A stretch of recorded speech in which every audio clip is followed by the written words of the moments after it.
오늘 묵상하며 함께 나눌 말씀은 요한 1서 2장 1절에서 17절 말씀입니다. 오늘 본문 1절을 통해 사도 요한은 이 책, 즉 요한 1서를 기록한 목적에 대해 말하고 있습니다. 그것은 우리로 하여금 죄를 범하지 않게 하려는 이유에서다라고 증언하고 있습니다. 그런데 어떻습니까? 나의 의지나 결심으로 죄를 짓지 않고 살아갈 수 있을까요? 우리는 스스로에 대해 나는 연약한 존재다 라고 말하곤 합니다. 어쩔 수 없이 죄를 짓고 살 수밖에 없는 존재가 바로 나임을 인정하는 말이겠지요. 그래서인지 사도 요한도 죄를 짓지 않게 하려고 이것을 기록했다라고 말하면서도 만일 누가 죄를 범하여도 의로우신 예수 그리스도께서 아버지 앞에 우리의 대언자, 즉 변호인이 되어주신다라고 말을 이어가고 있는 건지도 모르겠습니다. 그런데 한 가지 생각해 봐야 할 것이 있습니다. 예수님께서 십자가에서 죽으실 때에 다 이루었다라고 말씀하셨습니다. 다 이루었다라는 이 말씀은 헬라어로 텔레오라고 하는데 마치다, 완성하다라는 의미입니다. 예수님의 공생의 사역을 다 마치셨다. 하나님께서 맡기신 모든 것을 다 행하셨다라고 이해할 수 있을 것입니다. 그런데 이 텔레오라는 단어가 다 지불되었다라는 뜻으로 사용되기도 합니다. 즉 우리의 죄값이 모두 지불되고 청산되었음을 의미합니다. 죄의 문제는 예수님의 십자가 대속의 은혜로 인해 완전히 끝맺음 지어졌음을 의미하는 것입니다. 다 이루시고 모든 죄값이 청산되었는데 왜 우리는 여전히 죄 가운데 놓여 있을까요? 2000년 전에 일어난 일이라서 지금 현대를 살고 있는 우리 죄의 문제까지는 그 영향력이 미치지 못한다는 그런 의미입니까? 십자가 사건 이전의 죄만 청산된 것이고 그 이후에 범하는 우리의 죄값은 또다시 차곡차곡 쌓여지고 있다는 그런 뜻일까요? 그렇지 않습니다. 오늘 본문 12절에서 사도 요한은 우리의 죄가 이미 사하여졌다고 다시 선언합니다. 이미 청산되고 사하여졌는데 왜 우리는 여전히 죄의 문제에서 자유롭지 못하며 사도 요한은 왜 1절 가운데 만일 누가 죄를 범하여도 라고 말하고 있는 걸까요? 예수님께서는 당신의 사역을 다 이루셨고 그로 인해 우리는 십자가 대속의 은혜로 생명을 지닌 존재가 되었습니다. 그러나 그것이 우리가 완전한 존재가 되었다는 의미는 결코 아닙니다. 우리는 우리가 살아가는 시간의 흐름 속에서 빚어지고 만들어져야 하는 존재입니다. 마치 젖먹이에서 어린아이로, 어린아이에서 청년과 장년으로 성장하는 것처럼 우리 인생의 믿음의 여정도 생명을 지닌 존재로 합당히 여겨지기까지 성장해 나아가야 하는 것입니다. 이것을 달리 성화의 과정이라고 표현할 수 있을 것입니다.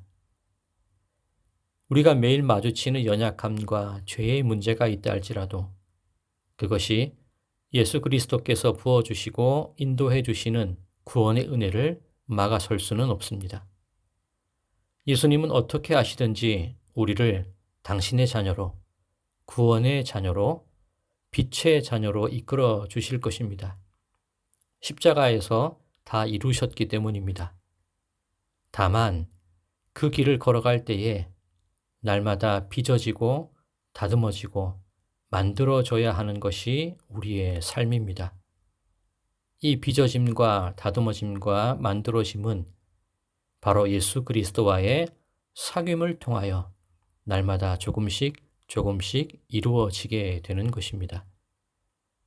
그러기에 오늘 본문 13절과 14절에서 아비들, 청년들, 아이들이라고 우리 존재의 믿음의 성장 단계를 나누어 이야기하고 있는 것입니다.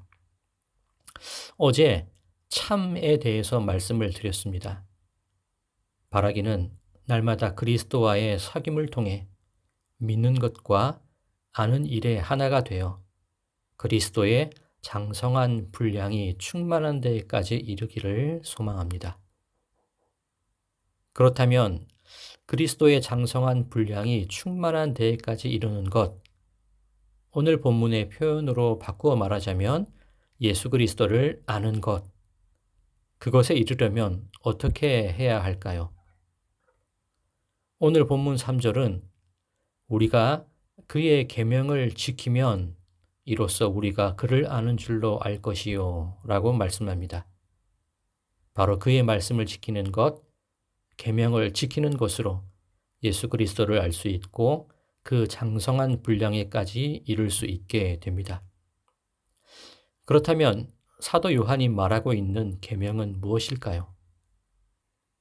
이 계명은 요한복음을 통해 이미 설명되어 있습니다. 요한복음 13장 34절에 새 계명을 너희에게 주노니 서로 사랑하라.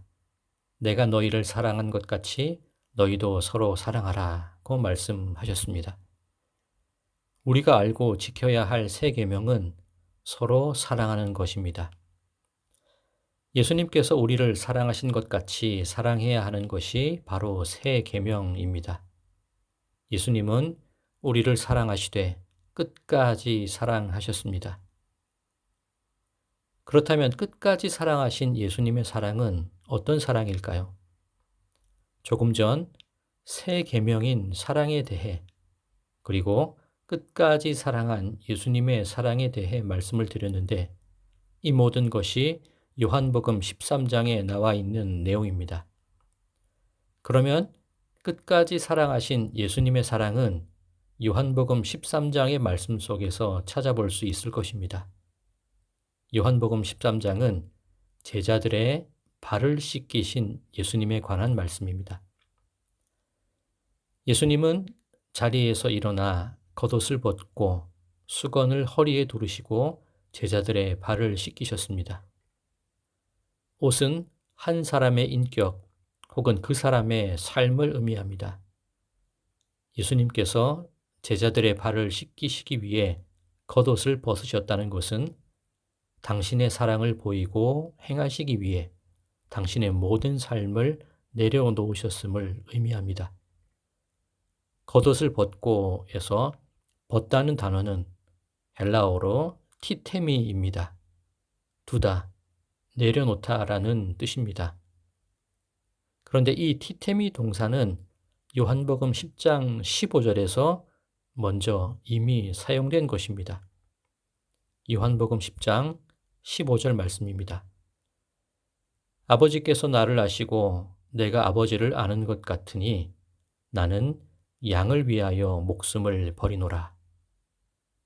여기에서 버리노라가 티테미입니다.